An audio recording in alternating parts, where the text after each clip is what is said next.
la revue de presse d'abord, bien sûr. Pardon.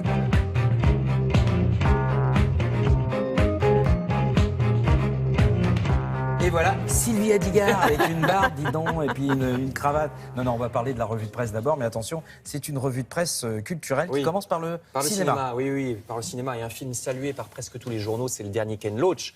Voici Ken Loach, regardez, interviewé dans Le Parisien aujourd'hui en France, célèbre cinéaste social, grand monsieur né il y a 80 ans dans le centre de l'Angleterre. Palme d'or, hein, dis donc. Oui, spécialisé, vous le savez, dans les films qui décrivent la vie des pauvres et qui ne sont pas forcément des mélos pour autant. Rappelez-vous, il y a 4 ans, La part des anges, c'était une excellente histoire de pieds nickelés, complètement paumés, qui devenaient finalement des grands noms de l'industrie du whisky. Alors, vous avez l'article également dans Libération, titré Cause toujours avec un S, parce que c'est comme grande cause. Alors, cette fois, le film s'appelle Moi, Daniel Blake. Effectivement, il est Palme d'Or au printemps dernier, à Cannes.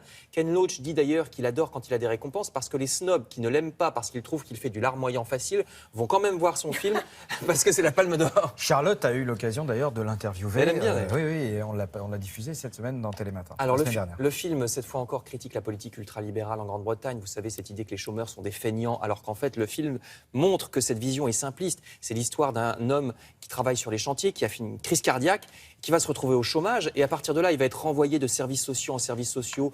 On n'arrête pas de lui poser des questions stupides, de le considérer comme un tir au flanc, de l'obliger à travailler tout en l'en empêchant parce qu'il est cardiaque. Enfin, voilà, c'est n'importe quoi. Les journaux se demandent si ce genre de film a une influence ou pas sur nous. Vous voyez la croix. Alors, ça nous sensibilise, mais est-ce que ça influe sur notre vote? On ne sait pas trop.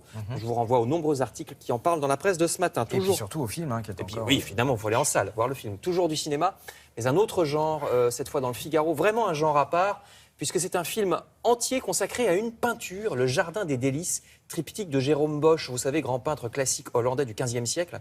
Le tableau est au musée du Prado à Madrid, donc c'est un film espagnol qui décortique ce tableau, son histoire, la réaction du public qui va le voir au musée, les fêtes populaires néerlandaises de la Renaissance que ça évoque, les significations éventuellement religieuses.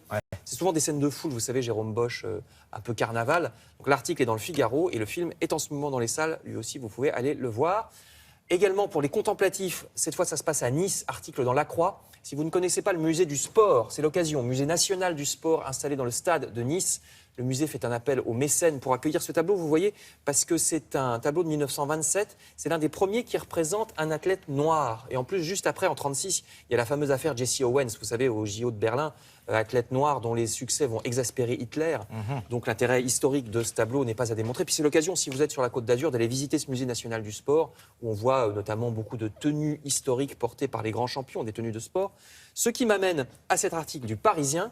Pendant les vacances de la Toussaint, emmenez donc vos enfants au château de Vaux-le-Vicomte, en Seine-et-Marne, château que les enfants peuvent visiter en costume, vous voyez, ce qui est bien plus rigolo. Vaux-le-Vicomte, on peut rappeler, c'est un petit Versailles, c'est magnifique, vous avez vraiment tout ce qu'on a retrouvé après, le brun, le veau, etc. Ils sont là. On dit que c'est ça qui a rendu jaloux Louis XIV, c'est que c'est pour ça qu'il a construit Versailles. Il n'était pas content. Ça coûte 15 € pour les adultes, mais c'est gratuit pour les moins de 6 ans, Vaux-le-Vicomte, donc c'est dans le Parisien. Ils prêtent les déguisements sur place, oui, bien sûr. Et pour les grands aussi? Non, c'est pas ces 6 ans, non.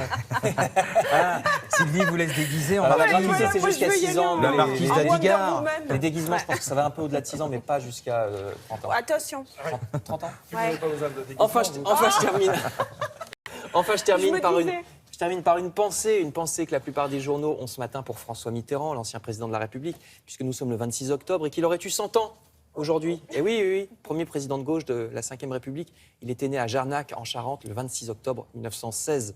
Cette photo dans le Parisien, mais il y en a dans presque tous les journaux, nous le montrent. Alors ça, c'est les années 60, je pense, parce qu'il est très brun dessus. Oui, et puis il est très jeune. Merci, c'est terminé là? Et oui, et ben voilà, déjà, ça on passe en à une reprendrait. vitesse. Alors,